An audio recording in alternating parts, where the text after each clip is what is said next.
Good evening, and welcome to another NTX live stream. Tonight, a little bit of a different approach to what we're going to do tonight. I'm going to be talking about Herbert Nitsch's 214 meters dive that he did in 2007. I was his coach at the time, and lost the microphone there. This is the photo that was taken at the time to kind of give you an idea of what we're talking about here. There's a lot going on in this dive, and a lot different from any other dive. Well, definitely before this record, and actually there's a lot different. I don't think anybody has done anything quite the same.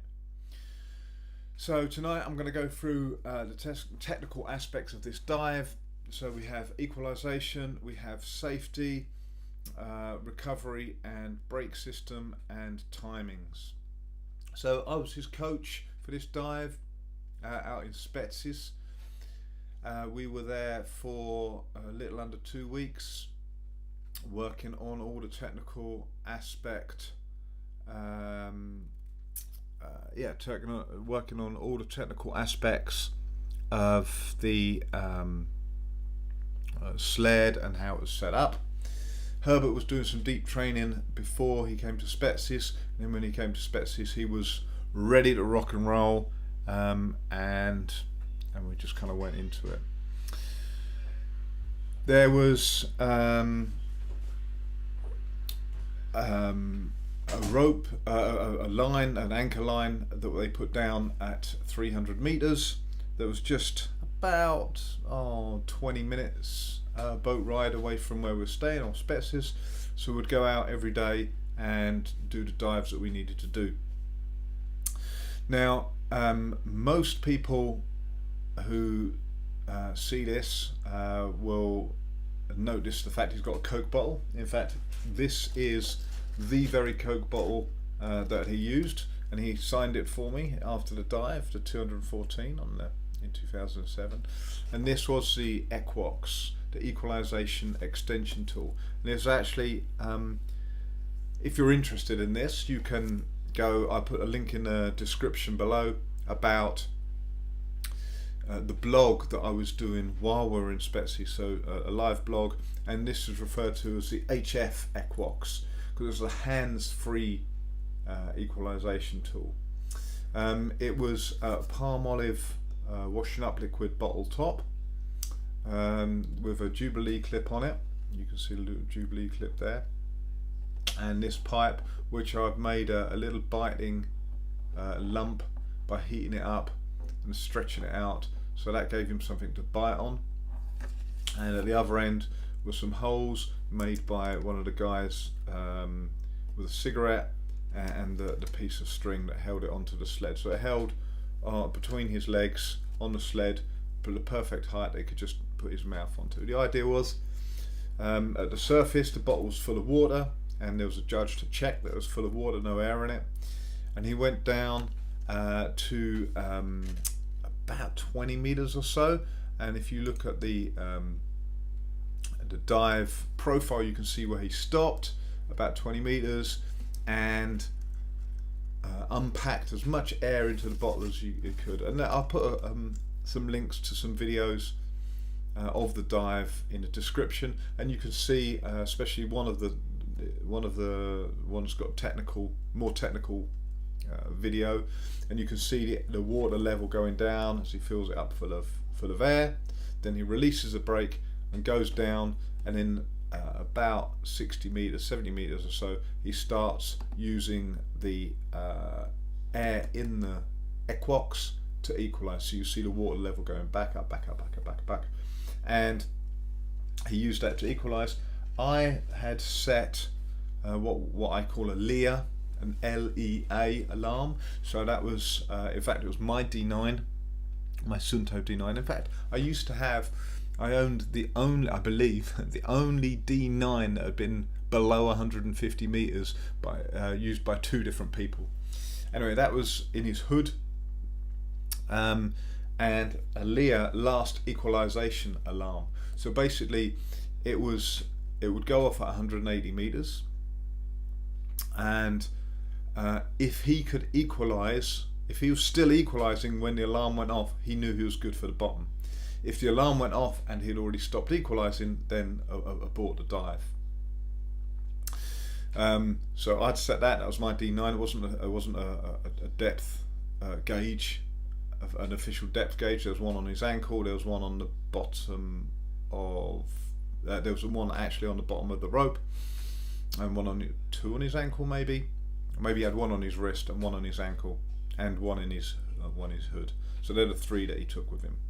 Although mine wasn't judging, because it was a standard D9 and it wasn't reset, so although it registered, it didn't record any sort of depths over 150 meters. Just kind of went back to 0, but it was still working. So that was the Lear alarm that he had. So the Equox that he had, this one that I made for him, I made about 3 during the week in various designs. The first one was a palm olive bottle, which was too small in volume, it needed more volume, and we left the Coca-Cola label on the bottle because the sponsor of the whole event, a guy called Alki, owned the rights to Coca-Cola in Europe. That's how he made his money, and that's how he afforded to pay for the whole event. So we left the Coca-Cola bottle on, a sign on for kind of sponsorship reasons. But it was a development of an Equox that he'd used before. So you can see here, let's have a go back. So this was his dive to 175 meters, the world record, and you can see he's got something. He's got his hand over his on that side over his face, and in his hand he had a balloon inside a funnel. So you can see the orange funnel there as he lets go, and his Equox. This was the next generation. This was what's called a hands-free Equox, whereas the one that he had on the 175 world record that he did in 2005, he had to hold it with his hand. So this was a hands-free. The other interesting thing you can see the difference here is on this dive, his previous world record, 2 major differences. One, there's 2 balloons. There's a yellow balloon on either side of him, and the second one is his facing the rope. So the dive we're talking about in 2007, he was facing away from the rope. The rope was behind him, and he liked this idea because it made him look at the camera, so he could put some sponsorship on there, and the rope wasn't in the way. And you can see it looks a lot clearer in that one than in the previous world record. Okay, so interestingly, I made 3 of these. One got lost at sea, and one. So after he had broken the world record, he did 2 world records in the week. He did 185 meters, which was a kind of test run for the 214. 214, by the way, he wanted to do 700 foot because he was a pilot, so everything was measured in feet. So he wanted to do 700 foot, which is 214 meters. So after he'd done 185 meters as a world record, as a ratified world record, he had a couple of days off, and one of those days he did a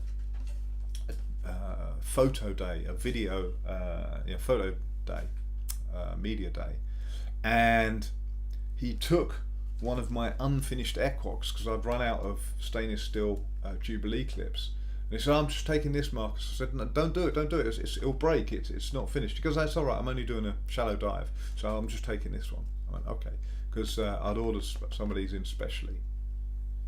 And he went out and did this dive, and hang on, let's get to the right picture. And you can see here, this was taken from one of the shots, one of the videos from the media day, where it exploded, and you can see all the air coming out. And actually, although he was only doing a dive to 50 meters or so, he although it was only 50 meters, he was showing the equinox being used. So he stopped at 20 meters, filled the equinox full of air, and then was going to use the equinox to equalize with. And as it popped out and lost all his air, the braking system wasn't very good. It was one time only, basically. Once you let go at 20 meters, the braking system didn't really work. So if you see the video, you can see both hands go down, and he starts holding onto the brake to try and slow down because he couldn't equalise because he had no air left because it was all in the equinox. And he stretched his eardrum, so it was very, very close to bursting the eardrum the day before the actual world record. And you can see that if you read the blogs. And in fact, if you watch the full-length video, there's an interview with me and him, and I say, as his coach, that I say he shouldn't do the dive, he shouldn't do the world record dive, because his ears are kind of bruised after this accident that you can see kind of here. And I'll say the videos in the link, you can watch the technical one. It's got a lot more underwater footage, and you'll see this happens, and this was cut in to make it look like the real dive, but it wasn't. This was a media day. Okay. On the point, I wanted to talk about safety. So on the point of this, what did he have safety wise? Well, it's interesting, he has no scuba safety. Again, if you watched the video, the link I've put in there, there's a scuba diver hanging around. That's because in the media day, Dan Burton was taking photographs and was on scuba taking photographs. So they've cut that footage in. So if you see a scuba diver in, it wasn't competition day. And please note, when you watch the video, there's some guy who comes down, gets tangled in his own rope. He's got a spare air tucked in his belt. He had nothing to do with me. He was not my safety. I was in charge of safety. I was organising the safety. He was nothing to do with me. He was some guy with one of the other, came with one of the other guys on the team. So he had nothing to do with me. And you can see his leg getting tangled in his own rope. Oh, it was really sketchy. And at one point he turned the camera off, and it was but it was nothing to do with us. The actual safety, there was 3 of us. So there was Arno, there was Andy, and there was myself. So although I was coaching on the surface, and I wasn't allowed to leave the surface, if the safety situation needed it, then I was actually breathing up, ready to go down and dive, and if I was needed in a rescue.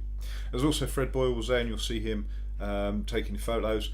Fred Boyle, an amazing world champion freediver, and he was briefed on what point to ditch the camera and kind of help with a rescue. So you'll see he dived down, and when he came up, he was braked, and you can see it slowing on this, and you can see it doesn't actually go near to the top, and that's because the sled was braked at about 20 meters, and that's Herbert. So the person hanging upside down is Herbert, and he'd just come off the sled. And there's a guy on the left there with a bell. That's Arno. Arno's job was safety. He's hit there at 20 meters when the sled had been braked, and Herbert just came off, obviously as major narcosis, and he was just going to stay on the sled. If he could stay there holding his breath comfortably, then he would stay there until he heard the bell. And that was actually a little scoop I bought from a local sweet shop. So can I buy this for picking out nuts or something? Can I buy this scoop? And he went, yeah, of course you can. And a bolt, ding ding. It made a beautiful sound, ding ding ding ding. So that's Arno. Arno was watching the time. Herbert came up, stayed there for 30 seconds, ding ding ding ding ding, and was kind of come up as slow as he could. So he was doing a decompression stop at 20 meters up to the surface. It took about a minute to do. So that profile you got there, I think, is on the sled. That's why it kind of stays down. So this was our safety. So Arno was first safety at 20 meters. Then Herbert was Andy was on the surface. And as soon as Herbert came up, he had to do surface protocol. He had 30 seconds to prove that he was it was clean. Then Andy handed him the oxygen without touching him, hands free, and he'd take the oxygen and then go down and do a deco stop at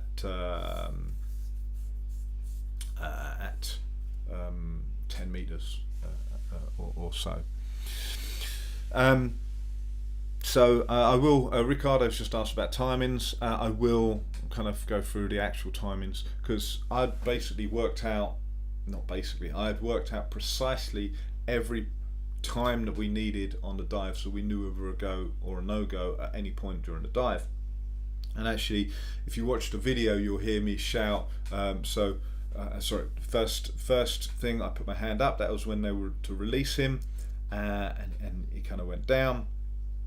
When he got to the bottom, I was for holding the rope, and you can actually hear me on the original video. I'm wearing a blue wetsuit. I'm holding the rope. Bam! It hits the bottom, and I go, go, go, go, pull, pull, pull, and one of the guys on the boat with a sonar, he's not there yet because there was a 3-second delay on the sonar, and I was like, go, go, go, and you can hear me screaming, go, go, go, go, go.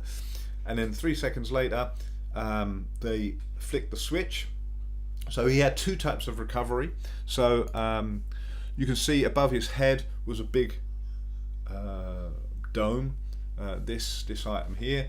This was uncompressible foam that had been varnished over the top. That's why Drygons had put their logo on it. And that was buoyant. So a non-compressible foam, so it stayed buoyant all the way down. And so he had 36 kilos on attached to the bottom of the sled by his feet there, and the helmet on the top. When he got to the bottom, he had a release mechanism, so he released the weight and the helmet would bring him up.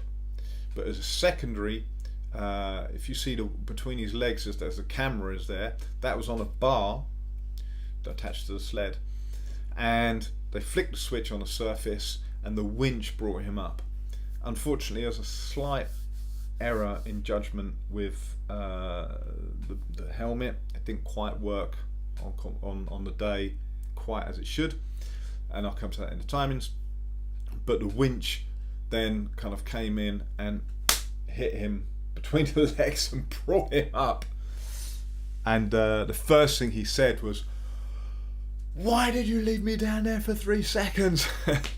And that was the difference between me actually feeling him hit the bottom and shouting go, and obviously he released his weight and started coming up by the helmet, and then when they pressed go on the winch that sped up, that's when it hit him and he brought him up the rest of the way. In fact, when I say there's a switch, it was just a lorry battery that they just made the connection. It was a switch, a lorry connection, and a winch that kind of brought him up from the bottom. Okay, so that's how he kind of got down and how he came back up. You can see in this photo here, you've got a few things that I want to kind of explain. So you can see his hand to his side light. That's pulling a lever, which was the brake that he needed.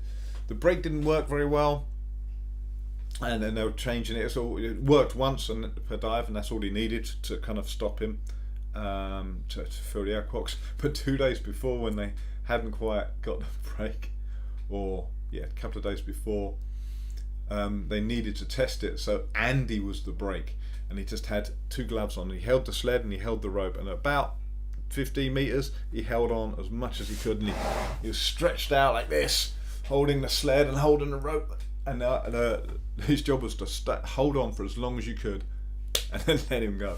And it was only a shallow dive, 80 meters or so, but Andy was the brake. And if you read the blog that I put the link for, you can see our job descriptions are growing as the week goes on, and one of the jobs for Andy is the human brake, and that's what that comes from. When we were testing the system, he was the human brake. It's quite cool.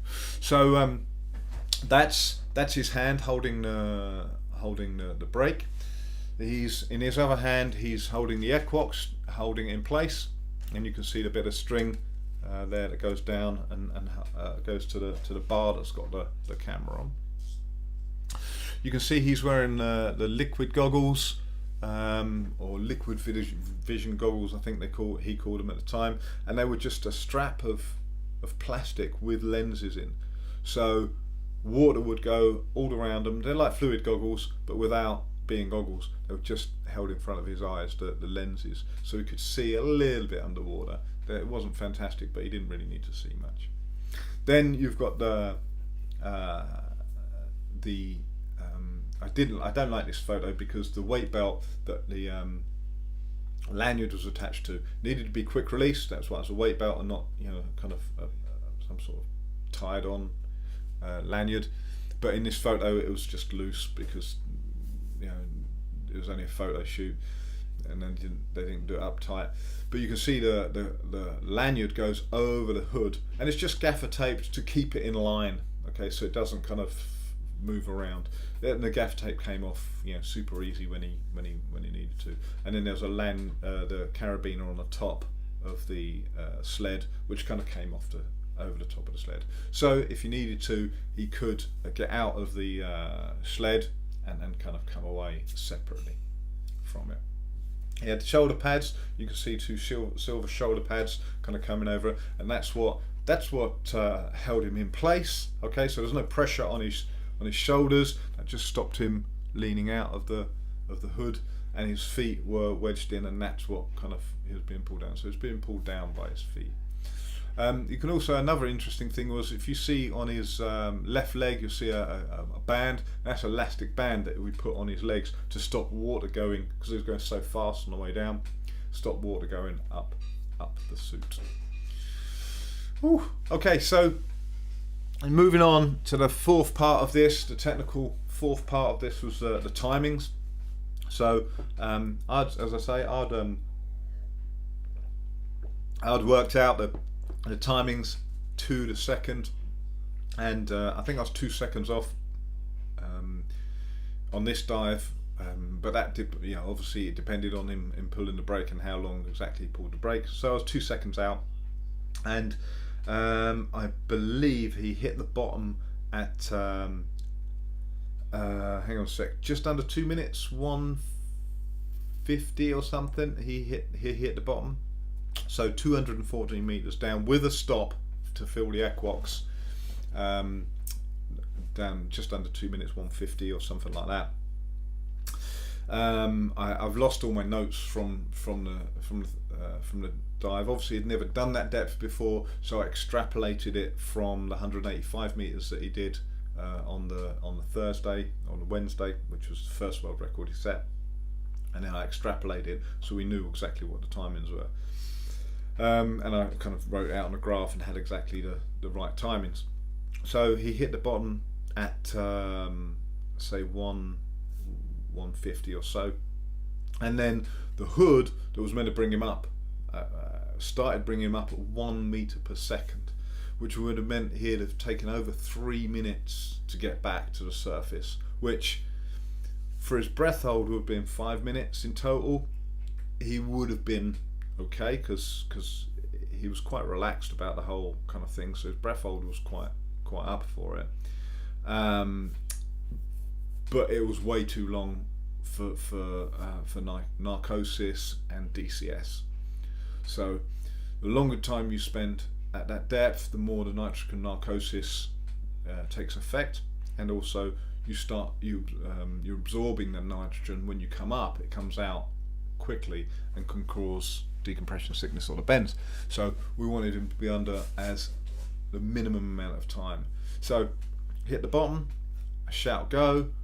It's a touchdown discipline, so you don't have to, there's no tag to grab, you just have to touch down. So touchdown, and then I shout go. As I say, the sonar reader was like, no, he's not there yet. I'm like, he is. 3 seconds later they started the winch, so he started coming up at 1 meter per second, and then the winch started and it was going somewhere between 3 and 4 meters per second. Okay. So he hit the deco spot at about 2 minutes 40, and then took another, so it's about a minute to get him back. which is what we want. Going down needs to be a little bit slower, so he's got time to equalise and keep up with equalisation. He was actually equalising. We calculated on the competition day. He equalised past 200 metres.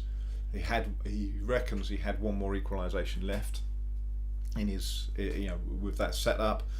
So he had the leer going off, was equalising, bang, hit the bottom, and kind of thinks he had another equalisation in there.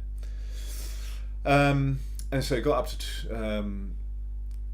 so going down, we want to go down slow so we can equalise, but on the way up we needed to get him up as quick as possible. And in fact, the next sled that I designed for him for Operation 300 was coming back at a maximum of 10 meters per second. He decided not to use that sled and use his flying banana sled, which I said I'm not working with you on that sled. It's just not going to be quick enough, and it turned out it wasn't quick enough. But it's all about getting the person back as quick as possibly. So there are the maximum depth, anything past 100 meters, you want to limit the amount of time. So let's say that the next sled I designed was going to be up to 10. Well, it's actually, they promised us up to 15 meters per second, but with all actually staying comfortable, 10 meters per second was about the limit of kind of comfortableness to kind of be working. But it was a gradual thing, so it wouldn't just be bam, it would be kind of speeding up, accelerate to that. Anyway, that's beside the point. So he came up at kind of 4 meters per second, and that's why it took nearly 2 minutes to get down, but only took a minute to get back up, or under a minute to kind of get back up to 20 meters ish, where from he started his decompression stop. Say he stayed at 20 meters for as long as he felt comfortable, heard the bell, and then just take his time to come up. And the breath hold, the whole dive was 340, so the timings were absolutely spot on. From a minute from the braking, he was at the surface as we had planned. Absolutely spot on. And he said the breath hold was quite easy. So that's it. So that's the timings of the dive. If you look in the picture there, you can see also he had a LiquidVision computer on, and they were involved sponsor kind of thing. We're testing out some new LiquidVision, and just one of the dives it just went no. So we relied on the Sunto D. Well, I believe they were D9s. But they would be modified to go to 250 meters, or the algorithms would be modified so they could go to 250 meters. So there was only two of them. So there was a dive computer, I think, on the bottom, and the two D3s that actually kind of D9s that worked. And I think something like they weren't available, D9s weren't available, or something. They were testing them out, but we had them there. That's it. Having said that, they must have been, because I had a D9 as well, so maybe it was the next one after the D9 that they weren't there, or something. But they were modified by Sunto especially to work at that sort of kind of depth, because we needed obviously the 1 second, every second we needed the sampling to be done. So that's it. I've covered equalization. That was kind of unique at the time, and still is unique. Incidentally, I don't own this. I sold this on eBay about 10 years ago, and the person who bought it said, "Marcus, I bought it, it's mine, but you've got to look after it because you know what it is and you've got to look after it." So this technically isn't mine, but I'm the keeper, as it were, the looker after of the Equox. Looked at the safety, which was as best we could have at the time. It worked. It worked. The recovery systems, as I said, there was two systems that we had, and the first one didn't work too well, but the second one did work. So therefore, it worked. It was on the edge, but that doesn't matter at the end of the day. The world record's a world record, and obviously the timings that were essential for the safety systems to work, but more importantly for him to actually survive, they were super important. So that's it. That's the technical rundown of how we got Herbert to 214 meters and back. I've put some links in the description. That's a video of the 175 where he's using the original Equox, and the blog where if you want to read through, the record's on page 9 or something, but they're quite interesting. It shows obviously my blog telling people what we're doing. Unfortunately Deeper Blue have taken the pictures off, so there were some nice pictures on there, but you know, that's it, and a couple of video links as well. So hope you enjoyed that. Hopefully it was technical enough for you. Any questions, pop it in the comments or DM me, and we can cover it next week. Next week I can we've got another couple of choices. We can talk about another technical dive, the technical breakdown of another dive, or if you want we can do some more training exercises.